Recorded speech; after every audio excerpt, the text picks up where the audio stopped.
During the Lenten season, we have episodes in Jesus' life during which great truths are revealed. On the first Sunday, he's tempted in the wilderness, explains what his ministry is going to be. And then we have Jesus proclaiming on the second Sunday that God so loves the world that God has sent his only Son to save the world and be reconciled one to the other. By the third Sunday of Lent, Jesus reveals to the Samaritan woman at the well that he is the Son of God. This is the first clear declaration of himself as the Christ.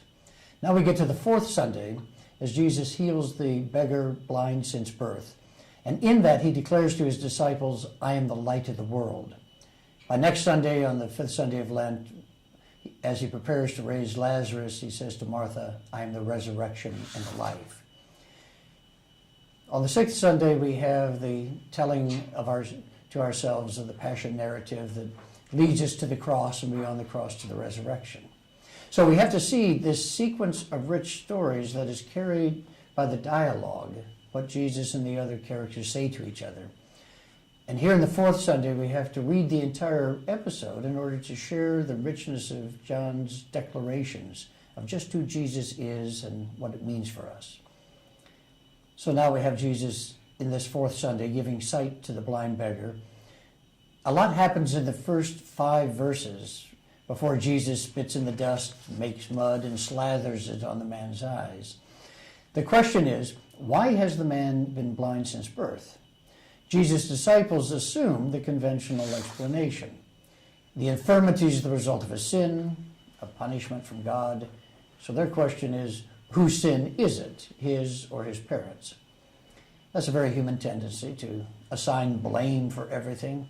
If something is wrong, then someone must be held responsible. A child is born with a defect, and we wonder, whose gene was it? There's an earthquake or a flood, and people ask, what is God punishing those people for?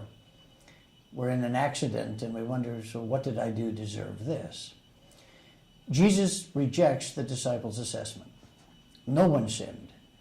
Rather, the man was born blind so that I can reveal through him that I am the light of the world. He sees the condition as an opportunity to serve God, so that, we might say, preaching on the text, in any challenging moment, we need not look for the cause of it, but for the purpose in it.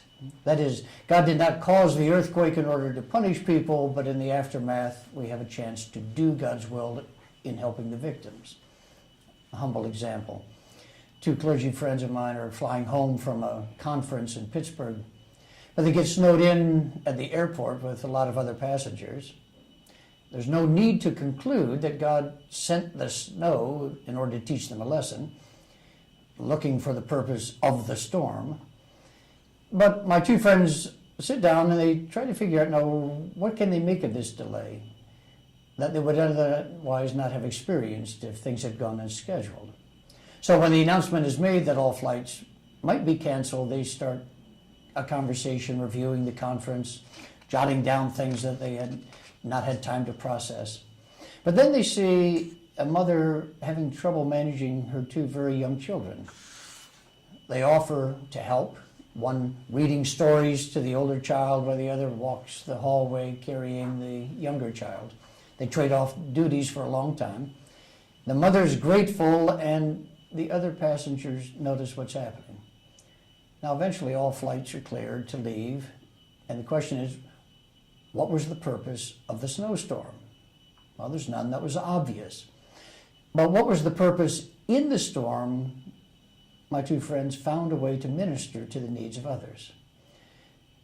So, the blind man is not blind because God is punishing him, Jesus insists, but because it gives Jesus a chance to reveal his true identity as the light of the world. Now, we may follow the rest of the narrative where the neighbors cannot figure out what has happened to the man. Who opened your eyes, they ask. The Pharisees have their own gripe. Who opened your eyes on the Sabbath?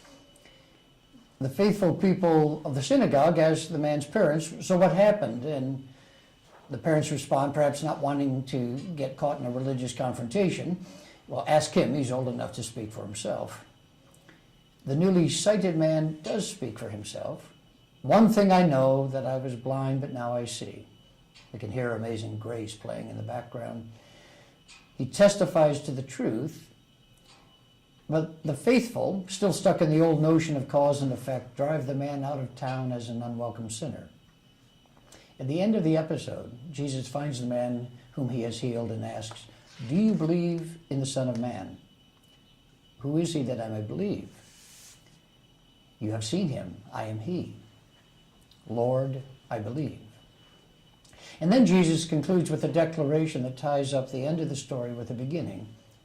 "I came into the world for judgment so that those who do not see may see, and those who do see may become blind."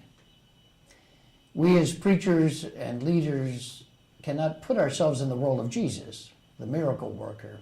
We can't lead people by drawing them to us, but rather we can lead people away from the conventional yet ultimately unfaithful thinking.